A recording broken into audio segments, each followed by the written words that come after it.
پاکستان دو قومی نظریہ کی بنیاد پر رکھا گیا تھا۔ 100 سال کے قریب جو ہے وہ برطانیہ نے ہم پر حکومت کی۔ 1857 کی جنگ آزادی سے 1947 تک آپ تاریخ کا مطالعہ کریں تو آپ کو پتہ چل جائے کہ یہ پاکستان کی بنیادوں پر کتنے لوگوں نے جو ہے وہ اپنی قربانیاں پیش کی ہیں اور کتنے لوگوں کا خون بہا ہے، تو ہمارا یہ وطن پاکستان ہمیں ملا۔ پاکستان دو قومی نظریہ کی بنیاد پر رکھا گیا۔ یاد رکھیں، پاکستان نماز پڑھنے کے لیے، تلاوت کرنے کے لیے، اذانیں دینے کے لیے نہیں بنا تھا، یہ یاد رکھیں، بات ذہن میں رکھیں۔ اگر اس لیے بنا تھا تو آج بھی یورپ کے اندر اذان پر پابندی نہیں ہے۔ وہاں مسلمان جو رہتے ہیں ان کو قرآن پاک لانے پہ کوئی پابندی نہیں ہے، وہ قرآن پاک بھی پڑھتے ہیں، اذانیں بھی دیتے ہیں اور نمازیں بھی پڑھتے ہیں۔ اور ہندوستان کے اندر دیکھ لیں، پاکستان سے کہتے ہیں زیادہ مسلمان ہندوستان کے اندر ہیں، لاکھوں کے اجتماع ہوتے ہیں۔ تو پاکستان نماز، تلاوت، اذان کے لیے نہیں بنا تھا، بلکہ پاکستان نظام مصطفیٰ صلی اللہ علیہ وسلم کے لیے بنا تھا کہ یہاں ایک علیحدہ ملک ہوگا جس کے اندر نظام مصطفیٰ صلی اللہ علیہ وسلم کی بہاریں ہوں گی، جس کے اندر جو ہے وہ سیدنا فاروق اعظم رضی اللہ تعالی عنہ جیسا جو آپ نے نظام بنایا وہ ہوگا۔ جب انگریز کا ظلم و ستم بڑھ گیا، آپ نے سنا ہوا ہے، میں نے کتنی مرتبہ 1857 کی جنگ آزادی کے بارے میں باتیں کی کہ ہمارے علماء کے ساتھ کتنا تشدد کیا گیا، 500 علماء کو پھانسیاں دی جاتی تھیں، وہ بھی درختوں کی شاخوں کے ساتھ لٹکایا جاتا تھا، بڑے ظلم و ستم ہوئے۔ مولانا فضل حق، علامہ فضل حق خیر آبادی رحمۃ اللہ تعالی علیہ، جنہوں نے سب سے پہلے انگریز کے خلاف جہاد کا فتویٰ جاری کیا، جوانی کے عالم میں جیل میں چلے گئے اور ان کو اتنی سخت سزائیں دی گئیں کہ آپ کو جو پانی دیا جاتا تھا وہ زہر کی طرح کوڑا ہوتا تھا، جو روٹی دی جاتی تھی وہ پتھر کی طرح سخت ہوتی تھی، ہڈیاں آپ کی گل گئی تھیں۔ لیکن جب آپ بیماری کی وجہ سے اٹھ نہیں سکتے تھے، لیکن انگریز جب آخری وقت میں آیا، اس نے کہا کہ فضل حق صرف تم یہ کہہ دو کہ یہ فتویٰ میں نے نہیں لکھا، تو علامہ فضل حق خیر آبادی رحمۃ اللہ تعالی علیہ بیماری کی وجہ سے اٹھ نہیں سکتے تھے، لیکن ایمان کا اتنا جوش آیا، جذبہ آیا کہ آپ اتنی طاقت اکٹھی کی اور اٹھ کر بیٹھ گئے اور فرمایا تو کیا کہتا ہے کہ تمہارے خلاف جہاد فرض نہیں ہے؟ تو کہا میرا نام فضل حق ہے اور میں نے یہ فتویٰ جاری کیا ہے، جو کرنا ہے کر لو جا کر۔ ہمارے علماء نے اتنی جد و جہد کی، ہمارے اکابرین نے، ہمارے علماء نے، اور شروع میں جب انگریز کو بکایا گیا تو ہندو مسلم اتحاد جب قائم ہوا، قائد اعظم محمد علی جناح رحمۃ اللہ تعالی علیہ، یہ بھی اس وقت ہندو اور مسلم اتحاد کے قائل تھے۔ ان کو جو آگے بتایا گیا وہ حضرت ڈاکٹر علامہ محمد اقبال علیہ رحمہ نے آ کر بتایا ہے قائد اعظم محمد علی جناح کو کہ جناب یہ ہندو علیحدہ قوم ہے، ہم مسلمان علیحدہ ہیں، جس طرح کفر کفر ہی ہے۔ یہ حضور نبی اکرم صلی اللہ علیہ وسلم کا فرمان ہے کہ وہ چاہے کفر یورپ کا ہو یا انڈیا کا ہو یا کسی ممالک بھی ہو، کفر کفر ہی ہے، وہ کفر کبھی بھی اسلام کے ساتھ اتحاد نہیں کر سکتا، کفر کفر ہی ہے۔ جب انگریز یہاں سے جا رہا ہے تو ہندو ہمارے ساتھ، وہ جب کافر ہیں تو ہندو بھی تو کافر ہیں۔ تو سب سے پہلے جو نظریہ، قومی نظریہ کی بنیاد رکھی وہ اشاہ امام احمد رضا خان فاضل بریلوی رحمۃ اللہ تعالی علیہ نے۔ جب انگریز جو ہے وہ کافر ہیں تو یہ ہندو ہیں، ان کے ساتھ بھی ہمارا گزارا نہیں ہو سکتا۔ تو قائد اعظم محمد علی جناح رحمۃ اللہ تعالی علیہ کو جو سمجھانے والے تھے وہ ڈاکٹر علامہ اقبال رحمۃ اللہ، اور اس سے پہلے چلے جائیں تو اقبال علیہ رحمہ بھی پہلے یہی تھے، ہندو اور مسلم اتحاد کے تھے۔ اور یہ جو آج انڈیا کے اندر ترانہ گایا جاتا ہے، سارے جہان سے اچھا ہندوستان ہمارا، یہ علامہ اقبال رحمۃ اللہ تعالیٰ نے لکھا تھا۔ جب ہندوستان اکٹھا تھا اس وقت اقبال علیہ رحمہ نے لکھا تھا، لیکن جب اقبال نے پڑھا حضرت مجدد الفسانی رحمۃ اللہ تعالیٰ علیہ کو، تو پھر اقبال علیہ الرحمٰن نے جب سمجھ آئی تو پھر کیا کہا، چین و عرب ہمارا، ہندوستان ہمارا، مسلم ہیں ہم اور سارا جہان ہمارا۔ پھر اقبال علیہ الرحمٰن نے اس بات سے رجوع کیا، پہلے جو سارے جہان سے اچھا ہندوستان ہمارا، پہلے یہ اقبال علیہ الرحمٰن نے لکھا تھا، لیکن جب شیخ مجدد آپ کو پڑھا، آپ کے مکتوبات کو پڑھا، تو پھر اقبال کا بھی نظریہ چینج ہوا، اور پھر اقبال علیہ الرحمٰن نے پھر یہ کہا کہ چین و عرب ہمارا، ہندوستان ہمارا، مسلم ہیں ہم اور سارا جہاں ہمارا۔ پھر اقبال کا نظریہ چینج ہوا۔ قائد اعظم محمد علی جناح ممبئی کے ایک جلسے کے اندر آپ بیان کر رہے تھے، تو ایک ہندو صحافی کھڑا ہوا، اس نے قائد اعظم محمد علی جناح سے بات کی۔ اس نے کہا کہ جناب آپ ایک ہندوستان قوم ہے، اس کو علیحدہ کرنا چاہ رہے ہیں، ہم اتنے عرصے سے اکٹھے رہے، آپ کس طرح جو ہیں وہ علیحدہ کرنا چاہ رہے ہیں؟ اللہ تعالیٰ نے قائد اعظم محمد علی جناح کو بڑی صلاحیتوں سے نوازا تھا۔ قائد اعظم محمد علی جناح خاموش ہوئے اور آپ نے ایک گلاس پانی کا مانگا، اور آپ نے وہ پانی پیا اور آدھا جو ہے وہ گلاس بچا دیا، اور آپ نے اس صحافی جو ہندو صحافی تھا اس کو کہا کہ آگے آؤ اور یہ پانی پی لو۔ تو وہ کہنے لگا، وہ یہ مسلے کا پانی میں پی لوں؟ یہ تو کبھی بھی نہیں ہو سکتا، تو مسلمان میں ہندو کیسے پانی پی لوں؟ تو ایک بار جو قائد اعظم محمد علی جناح، ایک سامنے نوجوان بیٹھا تھا جس نے ترک رنگ کی جو ہے وہ کیپ پہنی ہوئی تھی، آپ نے اسے بلایا، فرمایا یہ پانی پی لو۔ وہ آیا اور اس نے آ کے پانی پی لیا۔ تو کہا کہ پھر آپ نے اس صحافی کو جواب دیا کہ دیکھو، تم کہہ رہے ہو کہ ہم دونوں اکٹھے ہیں اور اکٹھے رہ سکتے ہیں، تو بتاؤ تم ہندو ہو اور میں مسلمان ہوں، میں نے آدھا گلاس پانی پیا اور تم نے میرا جھوٹا پانی نہیں پیا، اور ایک میں نے مسلمان کو جب بلایا تو اس نے سارا پانی پی لیا، تو بتاؤ میرا اس کے ساتھ گزارا ہوتا ہے کہ تمہارے ساتھ گزارا ہو سکتا ہے؟ تمہارے ساتھ ہو سکتا ہے یا اس کے ساتھ ہو سکتا ہے؟ تو اس طرح کی دلیلیں قائد اعظم محمد علی جناح رحمۃ اللہ تعالیٰ علیہ کے جب پاس تھیں، اللہ تعالیٰ نے بڑی عقل سے نوازا تھا۔ اور پھر پیر سید جماعت علی شاہ صاحب رحمۃ اللہ تعالیٰ علیہ، محدث علی پوری، آپ نے اس وقت میں فرمایا تھا جو قائد اعظم کے ساتھ کھڑا نہیں ہوگا، جو مسلم لیگ کو ووٹ نہیں دے گا، وہ میرا مرید ہی نہیں ہوگا۔ نواب آف کالا باغ، یہ تو بڑی داستانیں ہیں، بہت داستانیں ہیں، اگر سنانے پڑ جائیں تو یہ آزادی کی تاریخ آپ پڑھیں، خون مسلم ارزاں کتاب، اس کا مطالعہ کریں آپ کہ کیسے پاکستان ہمیں جو ہے وہ ملا۔ اور نواب آف کالا باغ وہ پاکستان بننے کے خلاف تھے، لیکن جب صبح ووٹنگ ہوئی تو پاکستان کو ووٹ دے دیا۔ تو پھر اس کے بیٹوں نے پوچھا کہ ابا جی آپ تو پاکستان جو ہے وہ بننے کے خلاف تھے، تو پھر آپ نے ووٹ پاکستان کو کیوں ڈالا؟ تو کہا کہ میں رات کو سویا ہوا تھا تو حضور میرے خواب میں آئے اور فرمایا کہ نواب آف کالا باغ ووٹ تم نے پاکستان کو ہی دینا ہے۔ جب حضور مجھے کہہ گئے ہیں تو پھر اقبال علیہ الرحمٰن نے بھی، حضور نے آج سے صدیاں پہلے جو ہے وہ 1400 سال پہلے حضور نے حدیث رقم کر دی تھی، اور حضور نے غزوہ ہند کے بارے میں، اور اقبال نے بھی وہ شعر لکھا تھا، میرے عرب کو آئی ٹھنڈی ہوا جہاں سے، میرا وطن وہی ہے، میرا وطن وہی ہے۔ کہ حضور کو صحابہ کے درمیان بیٹھے حضور نے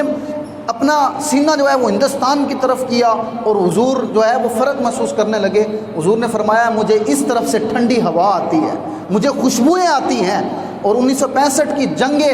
جب جنگ ہوئی تو آپ جانتے ہیں کہ اس وقت میں جو ہے وہ انڈیا نے کچھ اپنے فوجی بھیجے کہ پاکستان کے اندر خفیہ طور سے جا کے دیکھ کے آؤ کہ ہم پاکستان پر کس جگہ سے حملہ کر سکتے ہیں۔ تو وہ آئے، انہوں نے جو ہے انٹیلیجنس جو ہوتی ہے ان کی آئی، اور انہوں نے سارے مشاہدے کیے، تو بارڈر رنگ پور کا جو سیال کوٹ کا تھا، انہوں نے دیکھا کہ یہاں پاکستان کے کم فوجی ہیں، تو ہم یہاں سے انٹر ہو سکتے ہیں اور جو ہے وہ حملہ کر سکتے ہیں۔ تو انہوں نے یہ پلان بنایا تھا کہ ہم یہاں سے داخل ہوں گے اور اپنے فوجیوں کو رات جو ہے وہ کہہ دیا رات کو حملہ کریں گے پاکستان پر، اور ہم جا کر جو ہے وہ ظہر کا ناشتہ جو ہے وہ ہم جا کر لاہور میں کریں گے، اور جو شاہی مسجد ہے اس کے اندر جا کے ہم شراب خانہ کھولیں گے۔ تو کہتا ہے ایک کمبھار کہتا ہے کہ میں ان دنوں اس رات جو ہے وہ میں باہر گیا ہوا تھا کہیں غلہ لینے کے لیے، وہ اپنی آپ بیتی لکھتا ہے، کہتا ہے کہ میں اپنے خچر پر 2 جو ہے وہ بورے رکھے ہوئے تھے ساز و سامان کے، تو میں آ رہا تھا تو اسی رات میں نے دیکھا رنگپور میں کہ ایک بجلی سی چمکی ہے اور تیز رفتار جو ہے وہ سواری میرے ساتھ سے گزری ہے، اور اتنی تیز تھی کہ میرا خچر جو ہے وہ پھدکا، اور میرے جو دونوں تھیلے تھے وہ نیچے گر گئے اور میں بھی نیچے گر گیا۔ تو میں حیران ہو گیا کہ اتنی تیز کون سوار جا رہا ہے۔ کہتے میں تھوڑی دیر گزرا تو ایک اور اسی طرح بجلی چمکی اور اسی طرح جو ہے وہ ایک اور سواری گزر گئی، اور کہتا ہے کہ میں بڑا ڈر گیا، پریشان ہو گیا کہ یہ ہو کیا رہا ہے۔ کہتا ہے جب تیسری مرتبہ میں دور سے دکھائی دی تو میں نے ہاتھ کے اشارے سے روکا کہ بھائی رک جاؤ، میرے تھیلے مجھے میرے خچر پہ رکھوا کے جاؤ، تم جو بھی ہو۔ تو جب میں نے اس کو روکا، کہتے ہیں نورانی چہرے تھے اور ان کی نقاب پوش تھے، تو انہوں نے کہا مجھے جلدی ہے، مجھے چھوڑ دو۔ کہا نہیں، میرے تھیلے مجھے رکھوا دو پھر چلے جانا۔ کہتے ہیں انہوں نے تلوار کی صرف نوک تھیلوں کے ساتھ لگائی اور اٹھا کر میرے خچر پر جب رکھے تو میں حیران ہو گیا۔ میں نے آگے سے لگام کو پکڑ لیا اور میں نے کہا کہ میں مر جاؤں گا، اس وقت تک جانے نہیں دوں گا جب تک آپ مجھے بتائیں گے نہیں کہ آپ کون ہیں۔ جب تک آپ بتائیں گے نہیں اس وقت تک نہیں چھوڑوں گا۔ تو آپ نے کہا کہ چھوڑ دو، مجھے جلدی ہے جانے کے لیے۔ تو کہا نہیں، مجھے بتائیں آپ کون ہیں۔ تو وہ کمبھار کہتا ہے کہ لوگوں خدا کی عزت کی قسم، جب یہ میں نے بات کی تو انہیں کہنے لگا سن، جو پہلی سواری گزری ہے وہ میرا بیٹا امام حسن رضی اللہ تعالیٰ عنہ تھا، اور دوسری جو سواری گزری وہ حضرت امام حسین رضی اللہ تعالیٰ عنہ تھے، اور میں ان کا والد حضرت مولا کائنات حضرت علی المرتضیٰ رضی اللہ تعالیٰ عنہ۔ ہم حضور کی محفل میں بیٹھے ہوئے تھے، اور اس وقت جب انڈیا کے فوجی یہ کہہ رہے تھے کہ ہم نے جا کر شاہی مسجد کے اندر شراب خانہ کھولنا ہے، تو اس وقت جو ہے وہ حضور نے فرمایا علی کھڑے ہو جاؤ، امام حسن حسین جاؤ، جب تم نے کربلا پہ میرے دین کو بچایا تھا، آج جاؤ اور پاکستان کی جا کے مدد کرو، بچا لو۔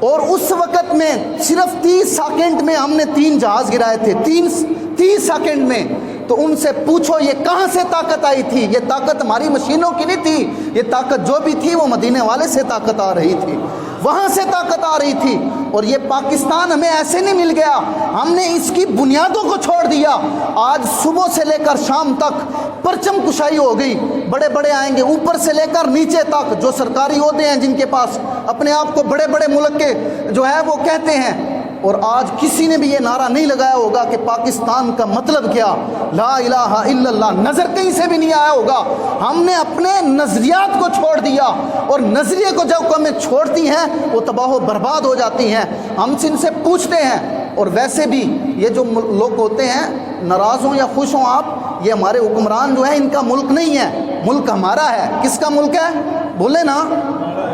ملک جس کا یہ حکمران ان کا ملک نہیں ہوتا۔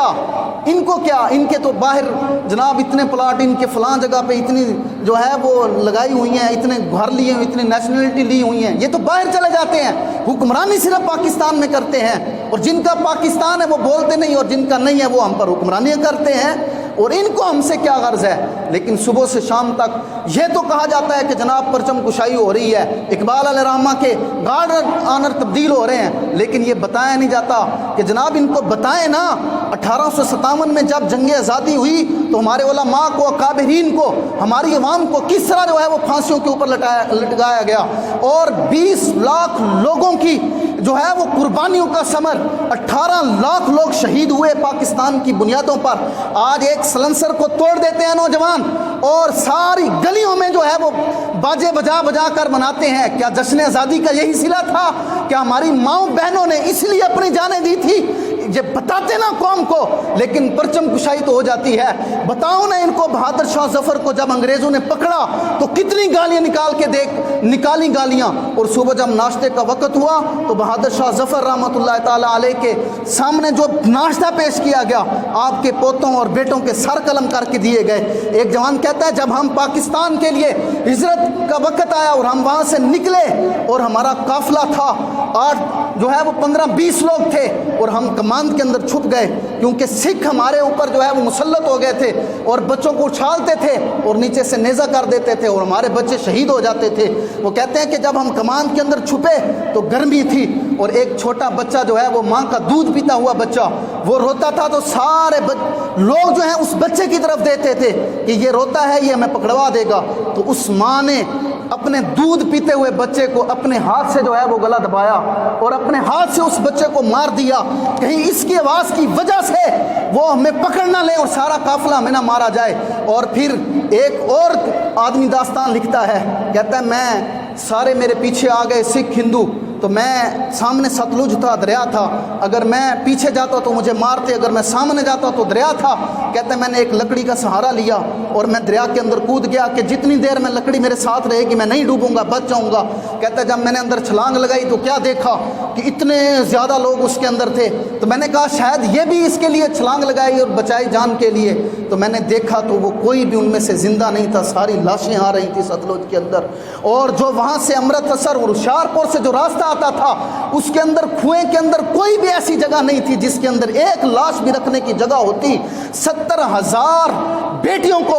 سکھ اور ہندو جو ہے وہ اٹھا کر لے گئے اور انہوں نے اپنی سامنے مسلمانوں کے ساتھ عزتوں کو پامال کیا جاتا تھا۔ آج ہمارے نوجوان کیا ہمیں پاکستان کا درس دیتے ہیں، کیا ہمارے حکمران ہمیں بتاتے ہیں کہ چار بھائی پوری سڑکوں پر جا کے دیکھ لیں بے حیائی۔ میں کہتا ہوں مار روڈ پر دوپٹے ٹانگو، ہمارے عورتوں کے دوپٹے ٹانگو، ہماری نسل کو پتہ چلے کہ ہماری جو مائیں بہنوں نے خون دے کر ہمیں پاکستان دیا تھا تو اتنی عزتیں بھی لوٹی تھی، ان کے اتنے دوپٹے بھی پڑے تھے۔ اور ایک صاحب کہتے ہیں میں دیکھا کہ ہندو اور سکھ ایک جگہ پہ رقص کر رہے ہیں، کہتے ہیں میں گیا وہاں پر دیکھا تو وہاں پر کیا تھا، وہاں پر مسلمان عورتوں کے پستان کاٹ کے رکھے ہوئے تھے اور ہندو وہاں پر جو ہے وہ ناچ گانا کر رہے تھے۔ آج کس بات کی تم جو ہے وہ جشن مناتے ہو؟ حضور نے بھی جشن منایا تھا۔ فتح مکہ جب ہوا تھا، جب فتح مکہ ہوا تھا تو صحابہ نے کہا یا رسول اللہ فتح مکہ ہو گیا ہے تو آج جشن منایا جائے، تو حضرت فاروق اعظم رضی اللہ تعالیٰ عنہ نے کہا ہاں جشن منائیں گے، میں تمہیں بتاتا ہوں کیسا جشن منایا جائے۔ کہا حضور کیسا جشن منایا جائے گا؟ فرمایا آج اتنے لوگ ہیں، 10,000 صحابہ ہیں، جہاں تک نظر جاتی ہے صحابہ کی تعداد ہے، آج ہم جشن ایسا منائیں گے، بلال کو کعبے کی چھت پہ چڑھا دیں گے اور کہیں گے بلال آج تو اذانیں دیتا جا۔ آج اسلام کو فتح ہوئی ہے اور حضور جب چل کے آ رہے تھے فاتحانہ انداز کے ساتھ آ رہے تھے، سرکار صلی اللہ علیہ وسلم نے اپنی جبین نیاز ایسے جھکائی ہوئی تھی اور لکھا ہے کہ جو اونٹ کے اوپر کجاوا تھا سرکار کی پیشانی اس طرح کجاوے کے نیچے جو ہے وہ جھکی ہوئی تھی اور سرکار سجدہ شکر کر رہے تھے، یا اللہ تو نے آج مجھے فاتح بنا دیا۔ اتنے لوگوں کی قربانی کا ثمر ہمیں پاکستان ملا ہے اور اس وقت کوئی نعرہ دوسرا نعرہ نہیں تھا، اس وقت صرف بات یہ ہوتی تھی، کہتے تھے بتاؤ پاکستان کا مطلب کیا، کہا جاتا تھا لا الہ الا اللہ، تو سامنے سے جو ہے وہ اس کو تلوار چھریوں سے جو ہے وہ زخمی اور شہید کر دیا جاتا تھا۔ یہ 20 لاکھ لوگوں کی قربانی کا ثمر پاکستان ملا اور آج ہم نے کیسے آزادی منائی؟ ہم نے جناب رنگ و رنگ کے کپڑے پہن لیے، ہم نے اپنی ماؤں بہنوں بیٹیوں کو بے حیائی کے راستے پہ لگا دیا اور کہا چلو سڑکوں پہ نکلو، یہ کون سی آزادی منا رہے ہیں ہم نے تو یہ چاہیے تھا کہ پوری قوم سجدے میں پڑ جاتی اور رب کا شکر ادا کرتے کہ یا اللہ تو نے ہمیں عظیم ملک عطا فرمایا ہے جہاں بیٹھ کر ہم جو ہے، اور ہم نے ملک اس لیے بنایا تھا کہ ہم یہاں بیٹھ کر رسول اللہ صلی اللہ علیہ وسلم کی عظمت کے ترانے پڑھیں گے اور ہم یہاں بیٹھ کر اپنی مرضی سے نمازیں پڑھیں گے، اپنی مرضی سے اذانیں دیں گے۔ لیکن کیا ہوا؟ ہمارے حکمران، ہمارے اقتدار پسند، انہوں نے کہنا تو کیا تھا لیکن انہوں نے گستاخوں کو چھوٹیں دے دی، انہوں نے ختم نبوت کہنا تو کیا دور کی بات تھی کہ وہ اسلام کا مطالعہ کرتے، پڑھتے، قوم کو بتاتے۔ وہ بتاتے کیوں نہیں بتاتے کہ پاکستان کا مطلب کیا، لا الہ الا اللہ؟ اس لیے نہیں بتاتے، اگر وہ پاکستان کا مطلب مانا اگر بتاتے ہیں تو پھر وہ جھوٹے پڑ جاتے ہیں، پھر جو وہ حرام کی کمائیاں اکٹھی کر کے قائد اعظم محمد علی جناح کا نام تو لیتے ہیں، تصویریں بھی اندر ایوان کے اندر لٹکائی ہوتی ہیں۔ اور قائد اعظم محمد علی جناح رحمۃ اللہ تعالیٰ علیہ جب پہلا اجلاس ہوا تو کسی نے کہا جناب چائے منگوا لیں، فرمایا نہیں، یہ امت مسلمہ کا پیسہ ہے، یہ لوگوں کا پیسہ ہے، جس نے چائے پی کے آنی اپنے گھروں سے چائے پی کے آئے، جس نے پانی پی کے آنا اپنے گھروں سے پانی پی کے آئے۔ یہ اس لیے پاکستان بنا تھا کہ ہم پاکستان کے اندر رہ کر نظام مصطفیٰ صلی اللہ علیہ وسلم کی بہاریں دیکھیں، اور وہی لوگ جو پاکستان کے مخالف تھے آج ہم پر مسلط ہو گئے ہیں، آج وہی لوگ ہم پر مسلط کیا، یہاں پر جناب رجیت سنگھ کے مجسمے لگا دیے گئے ہمارے شاہی قلعے کے اندر، جتنی عورتیں 70,000 تو جو ہندو سکھ اٹھا کر لے گئے، 1 لاکھ بچیاں ایسی تھیں جو اپنے جنہوں نے، جو ماموں نے، جن کے بھائیوں نے، جن کے بیٹوں نے، جن کے شوہروں نے اپنے ہاتھ کے ساتھ جو ہے وہ اپنی عورتوں کا گلا کاٹ دیا اور اپنی بیٹیاں جو ہیں انہوں نے کنویں کے اندر چھلانگ لگا دی، کہیں جو ہے وہ ہمیں سکھ ہاتھ نہ لگا لیں، کہیں ہم سکھ ہاتھوں کے نہ چڑھ جائیں، لیکن یہ اتنی عظیم قربانیوں کا نتیجہ ہمارا پاکستان ہے۔ اور انشاءاللہ العزیز یہ پاکستان آج دیکھ لیں انڈیا کا میڈیا کیا کہتا ہے، روز بروز جو ہے وہ دن بدن چڑھائی کر رہا ہے، جناب یہ ہو گیا وہ ہو گیا فلاں، ہم ایسا کر دیں گے ایسا کر دیں گے، لیکن پاکستان مٹنے کے لیے نہیں آیا۔ اگرچہ ہماری قوم جو ہے وہ سوئی ہوئی ہے، لیکن خدا کی عزت کی قسم اس پر جس کی نگاہ ہے وہ مدینے والے کی نگاہ ہے۔ یہ پاکستان مٹنے کے لیے نہیں آیا، قیامت تک معرض وجود کے لیے آیا ہے، اور انشاءاللہ العزیز وقت آئے گا کہ پاکستان انشاءاللہ العزیز پوری دنیا پر حکومت کرے گا، اور یہی سے نظام مصطفیٰ صلی اللہ علیہ وسلم کی بہاریں نکلیں گی، اور انشاءاللہ العزیز پاکستان میں نظام مصطفیٰ کی بہاریں آئیں گی، یہ چور لٹیرے ڈکیٹ یہ ختم ہو جائیں گے انشاءاللہ العزیز۔ کل بھی پاکستان زندہ باد تھا اور آج بھی پاکستان زندہ باد ہے۔ پاکستان کا مطلب کیا؟ جوش سے نعرہ لگائیں، جتنے ہمارے شہید ہوئے ہیں آج ان کی روحیں کو پتہ چلے کہ ہمارے نعرہ جو ہے وہ مدھم نہیں پڑا، ہمارے نعرے کو نہیں بھول گئے۔ پاکستان کا مطلب کیا اور دستور ریاست کیا ہوگا؟ دستور ریاست کیا ہوگا؟ پاکستان، زور سے نعرہ لگائیں، پاکستان، پاکستان، تاجدار ختم نبوت، تاجدار ختم نبوت۔ آخر دعوانا